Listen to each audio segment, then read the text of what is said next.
ತಮಿಳುನಾಡಿಗೆ ಕಾವೇರಿ ನೀರನ್ನ ಹರಿಬಿಡುವ ವಿಚಾರಕ್ಕೆ ಸಂಬಂಧಪಟ್ಟ ಹಾಗೆ ಮುಖ್ಯಮಂತ್ರಿಗಳ ಗೃಹ ಕಚೇರಿ ಕೃಷ್ಣಾದಲ್ಲಿ ಆಲ್ ಪಾರ್ಟಿ ಮೀಟಿಂಗ್ ನಡೀತಾ ಇದೆ. ಸರ್ವ ಪಕ್ಷಗಳ ಸಭೆಯಲ್ಲಿ ರಾಜ್ಯದ ಮೂರೂ ಪಕ್ಷಗಳ ಪ್ರಮುಖ ನಾಯಕರು, ಮಾಜಿ ಮುಖ್ಯಮಂತ್ರಿಗಳು ಭಾಗಿಯಾಗಿದ್ದಾರೆ. ಕಾವೇರಿ ನೀರನ್ನ ಹರಿಸುವ ಸಂಬಂಧ ವಿಪಕ್ಷಗಳ ಜೊತೆ ಮುಖ್ಯಮಂತ್ರಿ ಡಿಕೆ ಶಿವಕುಮಾರ್ ಚರ್ಚೆಯನ್ನ ಮಾಡ್ತಿದ್ದಾರೆ. ಕಾವೇರಿ ವಿವಾದ ನಮಗೂ ಹೊಸದಲ್ಲ, ನಿಮಗೂ ಹೊಸದಲ್ಲ. ಕಾವೇರಿ ವಿವಾದ ನಾವೆಲ್ಲ ಮೈಗಂಟಿಸಿಕೊಂಡೇ ಬೆಳೆದಿದ್ದೇವೆ. ರಾಜಕೀಯಕ್ಕಿಂತ ಅನ್ನದಾತರ ಜನರ ಹಿತ ಮುಖ್ಯ ಅನ್ನುವಂತಹ ಆಂಗಲ್ನಲ್ಲಿ ಚರ್ಚೆಯನ್ನ ಮಾಡಲಾಗ್ತಾ ಇದೆ. ರಾಜ್ಯದ ಹಿತಾಸಕ್ತಿ ವಿಚಾರದಲ್ಲಿ ರಾಜಕಾರಣವನ್ನ ಪಕ್ಕಕ್ಕಿಟ್ಟು ಚರ್ಚೆಯನ್ನ ಮಾಡ್ತಾ ಇದ್ದಾರೆ ನಾಯಕರು. ಕುಡಿಯುವ ನೀರಿಗೆ ಮೊದಲ ಆದ್ಯತೆಯನ್ನ ಕೊಡಬೇಕು ಅನ್ನುವಂಥ ಒಕ್ಕರಲ ವಾದ ಕೇಳಿ ಬಂದಿದೆ ಸರ್ವ ಪಕ್ಷಗಳ ಸಭೆಯಲ್ಲಿ. ವಿಪಕ್ಷಗಳ ನಾಯಕರ ಜೊತೆ ಸಿಎಂ ಡಿಕೆ ಶಿವಕುಮಾರ್ ಚರ್ಚೆಯನ್ನ ಮಾಡ್ತಿದ್ದಾರೆ. ಜನಪ್ರತಿನಿಧಿ ಕರೆದಿದ್ರು. ಒಂದು ಪ್ರಕೃತಿಯ ಆಶೀರ್ವಾದ, ಮುಖ್ಯಮಂತ್ರಿಗಳು ಅವರು ತೆಗೆದುಕೊಂಡಂಥ ತೀರ್ಮಾನದಲ್ಲಿ ಆಗಸ್ಟ್ ತಿಂಗಳಲ್ಲಿ ಯಾವಾಗಲೂ ಕೂಡ ಕರ್ನಾಟಕಕ್ಕೆ ಆಗ್ತಕ್ಕಂಥ ಕೆಲವು ಬೆಳವಣಿಗೆಗಳಲ್ಲಿ ಸಹಾಯಕ್ಕೆ ಬಂದಿರತಕ್ಕಂಥದ್ದು ಪ್ರಕೃತಿ. ಆ ಪ್ರಕೃತಿಯಿಂದ ಇವತ್ತು ತಿಳಿಯಾದ ವಾತಾವರಣ ಸೃಷ್ಟಿಯಾಗಿದೆ. ಮುಂದಿನ ದಿನಗಳಲ್ಲಿ ಮೇಕೆದಾಟು ಯೋಜನೆಯನ್ನು ಯಾವ ರೀತಿ ಮಾಡಬೇಕು, ಏನು ಇವತ್ತು ಪರಿಸ್ಥಿತಿ ಇದು ಇವತ್ತಿದ್ದಾಗ ತಮಿಳುನಾಡಿನಲ್ಲಿ ಬೆಳೆಗೆ ಎಷ್ಟು, ಕುಡಿಯೋ ನೀರಿಗೆ ಎಷ್ಟು, ಇವತ್ತು ಮೊದಲನೇ ಬಾರಿಗೆ ಚರ್ಚೆ ಆಗಿದೆ. ಆದ್ದರಿಂದ ಭಾರತ ಸರ್ಕಾರ ಈಗಾಗಲೇ ಮೇಕೆದಾಟು ಯೋಜನೆಯನ್ನು ಕರ್ನಾಟಕದಲ್ಲಿ ಮಾಡೋದಕ್ಕೆ ನಮ್ಮದೇನು ಅಭ್ಯಂತರ ಇಲ್ಲ ಅನ್ನೋದನ್ನು ಕೂಡ ಹೇಳಿದ್ದಾರೆ. ಆ DPR ಅನ್ನು ತರಿಸ್ಕೊಂಡು ಅದರಲ್ಲಿರ್ತಕ್ಕಂಥ ಕೆಲವು ನ್ಯೂನತೆಗಳನ್ನು ಸರಿಪಡಿಸಿ ತಾಂತ್ರಿಕವಾಗಿ ಅದು ಯೋಜನೆಯನ್ನು ಮಾಡ್ತಕ್ಕಂಥದಕ್ಕೆ ಭಾರತ ಸರ್ಕಾರ ರಾಜ್ಯ ಸರ್ಕಾರಕ್ಕೆ ಈಗಾಗಲೇ ತಿಳಿಸಿದೆ. ಒಂದು, ಇವತ್ತು ಮುಖ್ಯಮಂತ್ರಿಗಳು ಮಾಡಿದಂಥ ಒಂದು ಸಭೆ ರಾಜ್ಯದ ಹಿತವನ್ನು ಕಾಪಾಡ್ತಕ್ಕಂಥದ್ರೆ ಈ ಸಂದಿಗ್ಧ ಪರಿಸ್ಥಿತಿಯಲ್ಲಿ ನಾವು ನಮ್ಮ ಫಾರ್ಮುಲಾ ಏನಿದೆ ಅದನ್ನು ಜಾರಿಗೊಳಿಸ್ತಕ್ಕಂಥದಕ್ಕಿಂತ ಹೆಚ್ಚಾಗಿ ಪ್ರಕೃತಿ ಆಶೀರ್ವಾದನ ಬಗೆಹರಿದಿದೆ.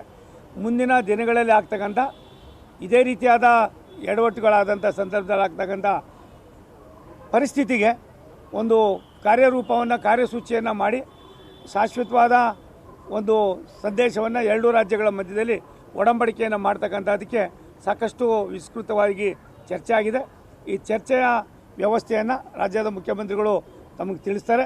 ಒಂದು, ರಾಜ್ಯದ ಹಿತವನ್ನು ಇವತ್ತಿನ ಪರಿಸ್ಥಿತಿಯಲ್ಲಿ ಕಾಯ್ತಕ್ಕಂಥದಕ್ಕೆ ಆಡಳಿತ ಪಕ್ಷ, ವಿರೋಧ ಪಕ್ಷ ಅಂತೆ ಎಲ್ಲರೂ ಕೂಡ ಒಟ್ಟಾಗಿ ರಾಜ್ಯದ ಮುಖ್ಯಮಂತ್ರಿಗಳ ಇವತ್ತಿನ ತೀರ್ಮಾನಕ್ಕೆ ನಾವು ಬೆಂಬಲವನ್ನು ಸೂಚಿಸಿದ್ವಿ.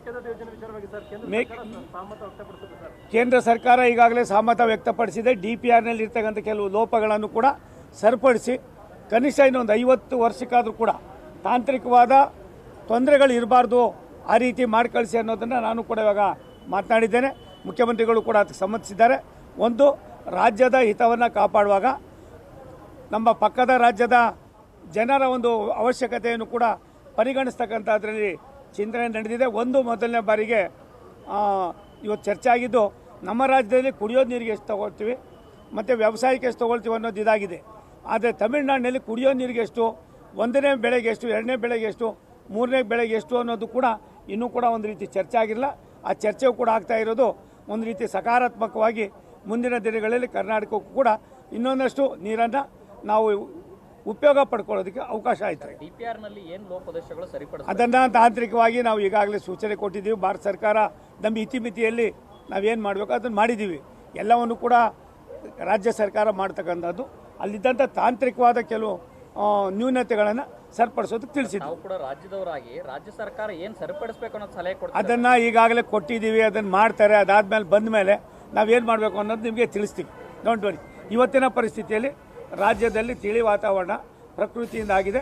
ಮುಖ್ಯಮಂತ್ರಿಗಳ ಇವತ್ತಿನ ನಡೆ ಏನಿದೆ ನಿಜವಾಗ್ಲೂ ಕೂಡ ಸರಿ ಇದೆ.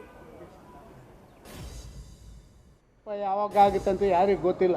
ಆದ ಕಾರಣ ಇದಕ್ಕೊಂದು ಶಾಶ್ವತವಾದಂಥ ಪರಿಹಾರವನ್ನು ಕಂಡುಹಿಡುಕುವಂಥದ್ರಲ್ಲಿ ನಾವು ಪ್ರಯತ್ನಗಳನ್ನು ಮಾಡದೆ ಕೇವಲ ಯಾವುದೋ ಒಂದು ಸಂದರ್ಭದಲ್ಲಿ ಆ ನೀರಿನ ಕೊರತೆಯಾದಾಗ ತಮಿಳುನಾಡು ಕೋರ್ಟಿಗೆ ಹೋಗಿ ನಮಗೆ ನೀರು ಕೊಡಿ ಅಂತ ಕೇಳಿದಾಗ ಮಾತ್ರ ನಾವು ಹೆಜ್ಜೆ ಇಡುವಂಥದ್ದು ಇದು ಸಮಂಜಸ ಅಲ್ಲ ಅಂತ ಹೇಳುವಂಥದ್ದು ಎಲ್ಲರ ಮನಸ್ಸಿಗೆ ಬಂದಿದೆ. ಅದರ ಬಗ್ಗೆ ಒಂದು ಆಗಬೇಕು. ಎರಡನೇದಾಗಿ ಲೀಗಲಿ ಇವತ್ತು ತಮಿಳುನಾಡಿನ ಆ ಬೇಡಿಕೆಗಳನ್ನು ಒಂದು ರೀತಿಯಲ್ಲಿ ಕೇಂದ್ರ ಸರ್ಕಾರ ತಿರಸ್ಕಾರ ಮಾಡುವಂಥದ್ದು. ಈಗಾಗಲೇ ಮೇಕೆದಾಟಿನ ಬಗ್ಗೆ ಮತ್ತೊಂದರ ಬಗ್ಗೆ ಪ್ರಶ್ನೆಗಳು ಬಂದಂಥ ಸಂದರ್ಭದಲ್ಲಿ DMK ಸದಸ್ಯರು ರೈಸ್ ಮಾಡಿದಾಗ ಭಾರಿ ಕೇಂದ್ರ ಸರ್ಕಾರ ನೇರವಾಗಿ ರಾಜ್ಯ ಸರ್ಕಾರದ ಆ ಬೇಡಿಕೆಗಳು ಏನುಂಟು ಅದು ಸರಿ ಅಂತ ಹೇಳುವಂಥ ರೀತಿಯಲ್ಲಿ ಒತ್ತು ಕೊಟ್ಟದ್ದು. ಸುಪ್ರೀಂ ಕೋರ್ಟು ಇದಕ್ಕೆ ಪೂರಕವಾದಂಥ ಅವರದೇ ಜಾಗದಲ್ಲಿ ಅವರೇ ಆ ನೀರಿಗೆ ಶೇಖರಣೆ ಮಾಡುವಂಥದ್ದಕ್ಕೆ ನಿಮಗೆ ಯಾಕೆ ತಡೆ ಅಂತ ಪ್ರಶ್ನೆ ಕೇಳುವಂಥದ್ದು, ಇದನ್ನೆಲ್ಲವನ್ನು ಅತ್ಯಂತ ಗಂಭೀರವಾದಂಥ ಚರ್ಚೆಗಳನ್ನು ಇವತ್ತು ಮಾಡುವಂಥದ್ದನ್ನು ಮಾಡ್ತಾಯಿದ್ದಾರೆ. ಗಂಭೀರ ಚರ್ಚೆಗಳನ್ನು ಮಾಡ್ತಾ ಇದ್ದೇವೆ.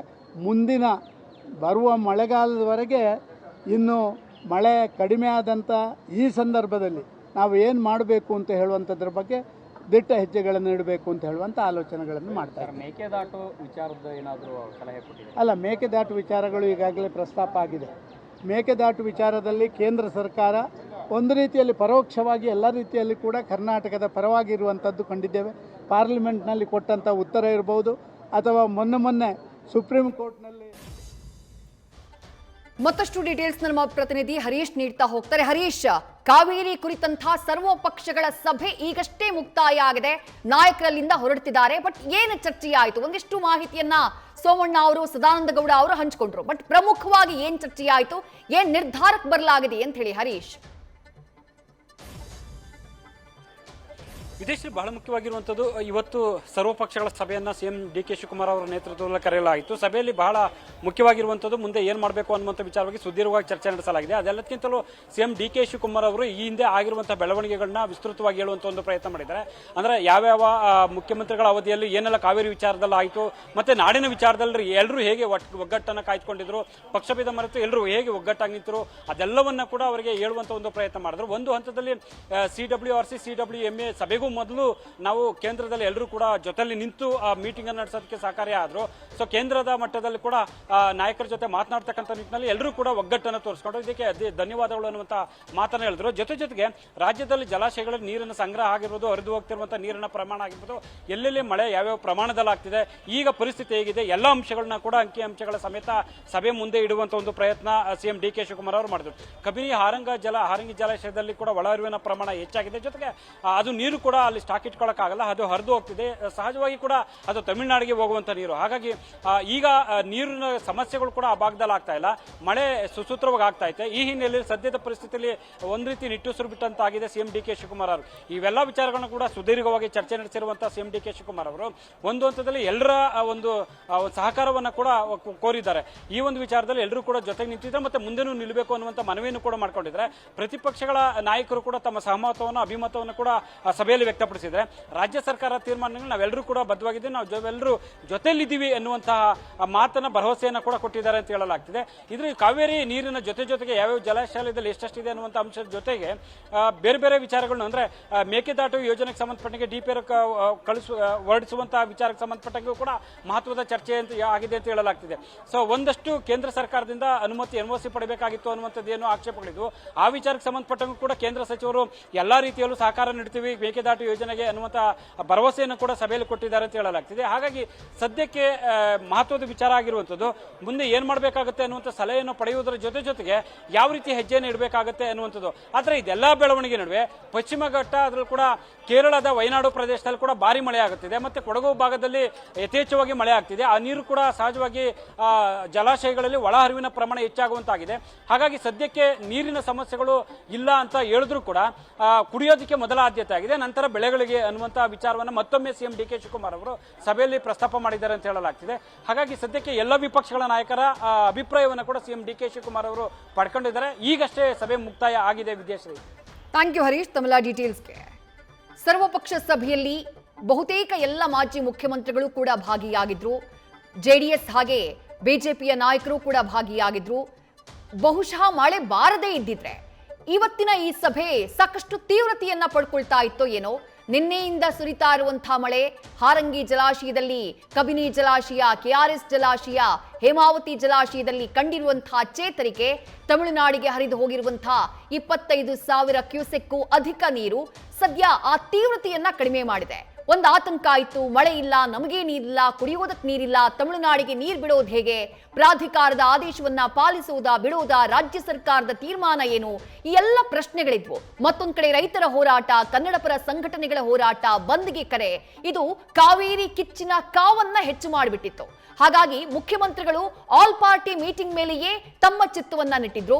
ನೋಡೋಣ, ಇಲ್ಲೇ ಚರ್ಚೆಯನ್ನ ಮಾಡೋಣ, ಒಮ್ಮತದ ಡಿಸಿಷನ್ ನ ತೆಗೆದುಕೊಳ್ಳೋಣ ಅನ್ನುವಂತಹ ತೀರ್ಮಾನಕ್ಕೆ ಮುಖ್ಯಮಂತ್ರಿಗಳು ಬಂದಿದ್ರು. ಬಟ್ ಖುಷಿಯ ವಿಚಾರ, ಸಮಾಧಾನದ ವಿಚಾರ ಏನು ಅಂದ್ರೆ, ಕಾವೇರಿ ಜಲಾನಯನ ಪ್ರದೇಶದಲ್ಲಿ ಕೊನೆಗೂ ಮಳೆಯಾಗಿದೆ. ಆ ಮಳೆಯ ಕಾರಣಕ್ಕಾಗಿ 4 ಜಲಾಶಯಗಳಲ್ಲಿ ಸ್ವಲ್ಪ ಚೇತರಿಕೆ ಕಂಡು ಬಂದಿದೆ. ನೀರಿನ ಪ್ರಮಾಣ ಹೆಚ್ಚಾಗ್ತಾ ಇದೆ. ಅದರ ಜೊತೆಗೆ ತಮಿಳುನಾಡಿಗೂ ಕೂಡ ನೀರು ಹರಿದು ಹೋಗಿದೆ.